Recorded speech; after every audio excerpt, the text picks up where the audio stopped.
Hi, guys. Good evening. Happy 4th of July. I hope you're having a wonderful and safe holiday, and I hope you all have a nice long weekend like I do. And with that time, of course, as like many of you, I just finished binge watching Stranger Things Season 3. The whole season dropped today.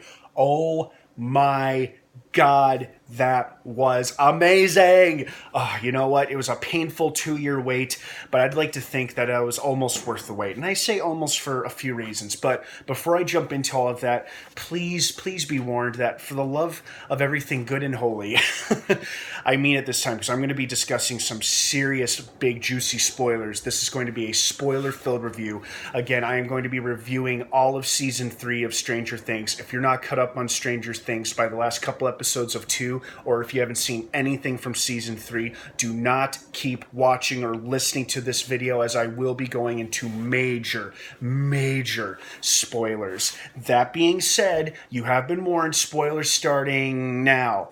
Oh, what a great season. I loved the romance, the Steve and Dustin babysitter babysitting each other stuff, and then some incredible storytelling, really nasty, gory monster stuff. I could have used a little bit more monster action. I felt like the monster action was a bit cooler and a lot more entertaining in season 2, and especially in those final 2 episodes.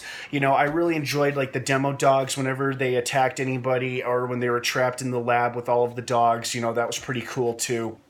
But, I gotta say, overall, I was pleased with the appearance, the frightening, grotesque, massive appearance of the Mind Flayer, and then, like, that monster that merged after Jake Busey and the other guy melted and merged into one. I thought that was pretty cool. That was pretty scary. I liked that a lot. I just felt like there could have been just a bit more monster action. I could be wrong here, but I feel like there just could have been a little bit more. But besides that, the scenes that we did get with the Mind Flayer and other creepy, gory special effects was awesome. And then, oh God, Erica was a delight. I was so happy to see that a character return to season 3 with a much bigger role. And now she's kind of integrated herself into our little party, or our main core of characters. That was awesome. There's so much happening this season. It's hard to cover all of it, but basically, the stuff I liked the most was I loved David Harbour in this season. He was outstanding. He was hilarious, kind of a dick to Mike, but understandably so, as the overprotective, kind of paranoid father looking out for Eleven, not too thrilled that she's hooking up with Mike. And then he's trying to get parenting advice from Joyce, and then he turns into this 80s action hero, which was awesome.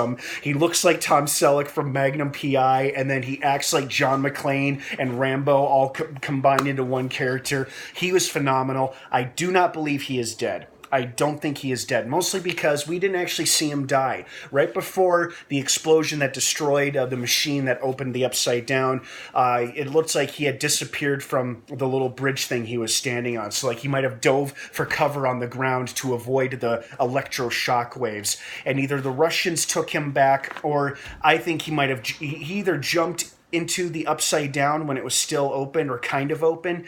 He thought, oh, what the hell, Will survived in there, so can I. Or the Russians took him prisoner, which is why they were saying, no, not the American, in that little post-credit scene featuring the Demogorgon. It was nice to see the Demogorgon again, so that was pretty cool.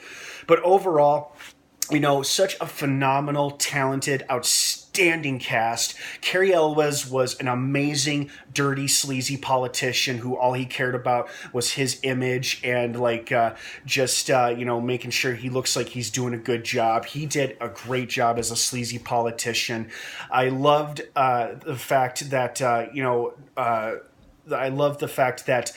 this is such a great ensemble series, and I get it that everybody had their side missions and little journeys that they're all going off and doing in their own groups, but in the final couple episodes, they finally all reconverge. I wasn't surprised to see Billy die. That didn't come much as a shock to me. I was surprised, however, that he would end up redeeming himself in the end. I pictured him dying while still possessed, and he's killed mostly because they have to kill him because they can't bring him back. But I like that Elle was able to tap into his humanity, and he was able to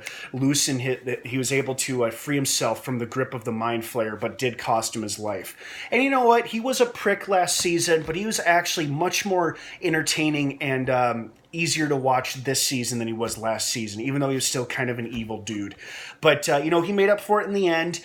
And then I also thought to myself, gosh, we're almost towards the end of the season. There hasn't been any major character deaths. And of course, I speak too soon. And poor Alexei. I liked Alexei. His heart was in the right place. He might not have been on the right side, but his heart was in the right place. And I love the fact that, he formed this friendship with Murray, of all people, the guy who's so anti-Russian, anti-communist, and then they end up forming this friendship, and then Murray feels genuinely bad about, his new friend dying, and I liked that. I thought that was cool. I also loved the relationship between Elle and Max. It was nice to see Elle become close to somebody who wasn't Mike, basically. But God, what a great season, an amazing show. I am titillated and hoping they do a fourth and presumably final season. And I hope they confirm that Hopper is indeed alive. And I feel like if they are going to end the series, it's going to have to end with the destruction of the Upside Down, where there's no more breaches, nobody else is trying to open it or go there or tap into its power. They just destroy it completely. And hopefully, the powers that be will give us a fourth season. So fingers crossed. But overall, excellent season. Could have used a little more monster action, in my opinion. However, I think I'm definitely going to rewatch it. Maybe if not the whole season, at least the episodes I really liked, and then I'll feel satisfied then. But overall, I loved this season, and I just love this show, as I hope you guys do as well. So what were some of your favorite moments? Was there anything you loved, anything you hated, anything you didn't like? Oh, there's something else that I really enjoyed. One more quick thought. I thought it was so cool. It was a bit disappointing for Steve because I kind of want him to have a new love interest. But again, they kind of pulled something they did in season 1 with the killing of Barb, because it's like, oh, a girl like Barb, she's going to live. She's not going to die. Nope, she's dead. And then they do something where you think they're setting up Steve with his coworker, and she turns out to be gay. And then they just become good friends. But they still, despite her not being sexually interested in him, they still form a true, genuine bond as close friends, after going through something like that, after being interrogated and nearly threatened and almost put to death and whatnot. So again, they kind of pull a surprise twist on us where, is he going to get the girl? Nope, not quite. But that's okay, because that's what made for interesting, unexpected storytelling. So I really enjoyed that. I can't wait to watch this season again. I'm going to rewatch the first episode as I'm uploading this video. All right, guys, thanks again for watching. Have a wonderful rest of your holiday weekend. Enjoy Stranger Things Season 3, now streaming all episodes on Netflix. Have a wonderful rest of your day. Stay safe. And of course, until next time, may the Force be with you.